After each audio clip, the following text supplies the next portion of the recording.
আচ্ছা, ১ম এ বলে রাখি আজকে দেখাবো হচ্ছে কিছু আমাদের দেওয়ালে এক্সারসাইজ। খুব পপুলার এটা আমার কাছে। আমি যখন ক্লাস করাই খুব পপুলার এক্সারসাইজ এটা। তো একদম শুয়ে, শুয়ে যারা একদমই হাঁটাহাঁটি করতে পারেন না, দেওয়ালে মানে সেরকম কিছুই করতে পারে না, তারা এই দেওয়ালের এক্সারসাইজটা করতে পারে। দেওয়ালে অনেক রকমের এক্সারসাইজ হয়, বেলি ফ্যাট এক্সারসাইজও শুয়ে, শুয়ে কমে যাবে। তো আসুন দেখা যাক কিছু দেওয়ালের এক্সারসাইজ।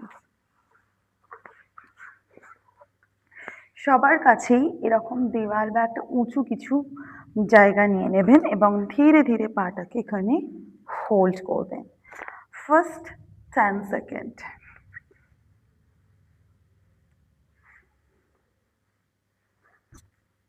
10 সেকেন্ড হোল্ড করব।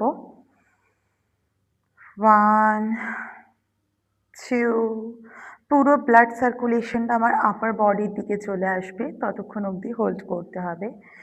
3 4 5 6 7 8 9 and 10। সেকেন্ড নাম্বার 1, কোনো হাঁটু ভাঁজ করতে হবে না, সাইড টু সাইড যাব আমরা। পায়ের পাতাটাকে আমরা সাইড টু সাইড নিয়ে যাব। একবার ডান দিকে, একবার বাঁ দিকে, একবার ডান দিকে, একবার বাঁ দিকে, একবার ডান দিকে, একবার বাঁ দিকে। 1 এখানেও 10 সেকেন্ড। 2 3 4 5 6 7 8 9 10। নেক্সট এবার হচ্ছে পাটাকে জাস্ট ট্যাপ ইউর লেগ, ধীরে ধীরে আস্তে আস্তে হাঁটি হাঁটি পা পা করে নিয়ে আসবে এবং ধীরে ধীরে উপরের দিকে তুলব।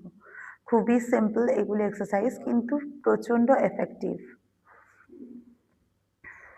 আস্তে আস্তে পা ডাউন অ্যান্ড লিফট আপ, আস্তে আস্তে পা ডাউন অ্যান্ড আস্তে আস্তে পা নামাবো। নেক্সট এক্সারসাইজ হচ্ছে পায়ের মধ্যে গ্যাপ করব যতটা পারবো। Hold 1 2 3 4 5 6 7 8 9 and 10। যদি এটাও করতে অসুবিধা হয় প্রচণ্ড পরিমাণে ইনার থাইস চাপ পড়ে, তখন একটা করে পা সাইড টু সাইড বার করব। ঠিক আছে? ভীষণই ইজি এই প্রসেসটা।